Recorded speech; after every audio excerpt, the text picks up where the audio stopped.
If you're struggling with bad sleep for weeks, months, years, then probably you've come to the point where things just get so stressful. Like you're lying in bed, you kind of feel that you're or are afraid that you're not going to be able to fall asleep, creating the threat. And at some point, you kind of know that it's not going to work, right? And this is like a real vicious cycle.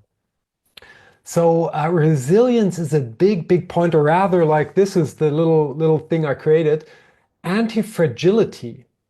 That's what we're talking about. That's what we need, especially when your sleepless nights are going on for longer periods of time. So why anti-fragility? Anti-fragility is a theme that Nassim Taleb, I think, phrased with his book, Being Anti-Fragile. And essentially what he says is, we don't want to try to become resilient because being resilient is a great thing, right? But if we're resilient, at some point we might break, like it's just pushing against it. And anti-fragility is a different mindset.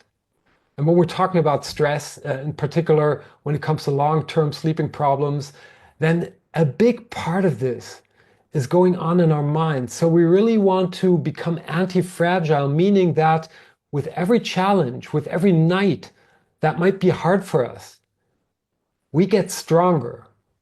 Stronger in our belief that we're going to overcome this thing called insomnia, or you can name it however you want to. It's just a word, right? Your problem that you might have right now when you go to bed, and you want to outgrow that. So how can we do this? That's essentially the big question, right? And the very first step is to see things as a challenge. Like if we're see ourselves faced with a bad night of sleeping, we might have even had one before. It's so easy to fall into the trap of asking why. Why is this happening again? Why will I not be able to fall asleep? Tomorrow I know I'm going to feel so bad. I have to fall asleep now. And that's kind of pulling us downward.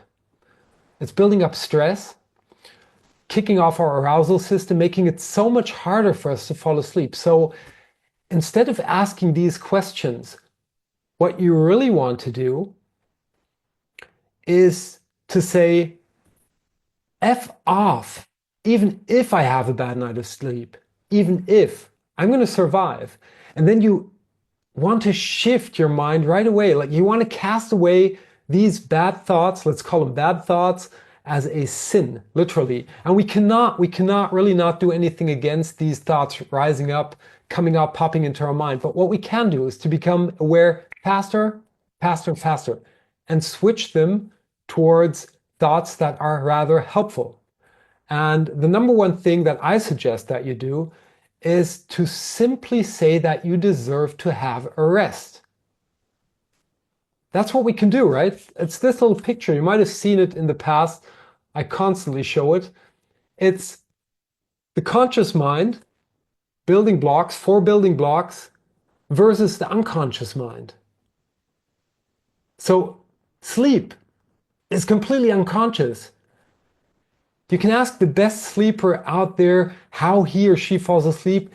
They will not be able to tell you, because good sleepers don't go to bed with the idea to fall asleep, right? They would never pressure that. It's unconscious. So what can we do instead?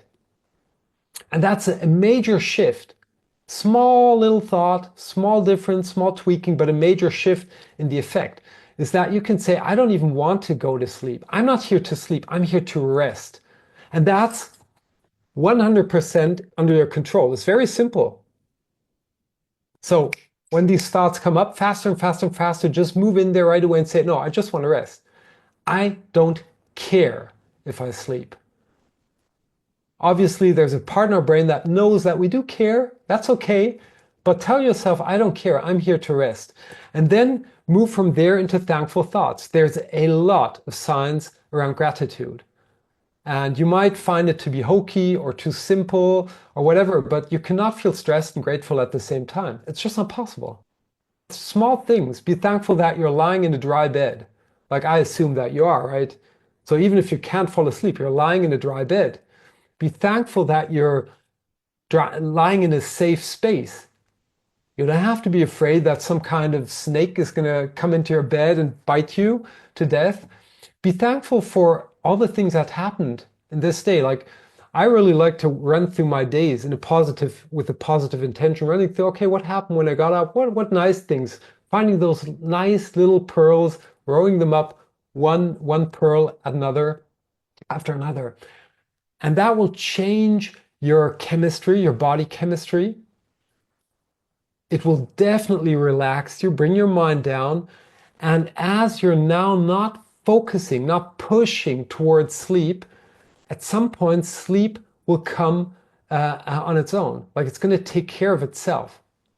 It's the only thing that you can do to sleep, to let sleep take care of itself. But that's a tangible process. So if you want to try something tonight, something different, then become resilient, become anti-fragile by seeing it as a challenge. Say, I don't care. I'm not here to sleep. I'm here to rest. Go to bed with that intention. I'm here to rest. And then tap into gratitude, tap into things, small things that happen today, small things that you are happy and thankful for anyway, and just stick into that feeling. And, whatever happens in bed is okay. Like, don't pressure. There's actually, there's even a very fascinating technique, and that might be interesting for you too. If you're suffering and you might have tried these things or parts of these things, I would suggest you really focus on doing that a couple of days. And by the way, you should also measure what you're doing. So here's the scorecard, sleep scorecard. You can download that for free. Some of you might already have that. It's what I use for my coachings just to get people started. And you can download it for free at sleeptrust.eu. It's going to help you to measure what's going on, right? Very important.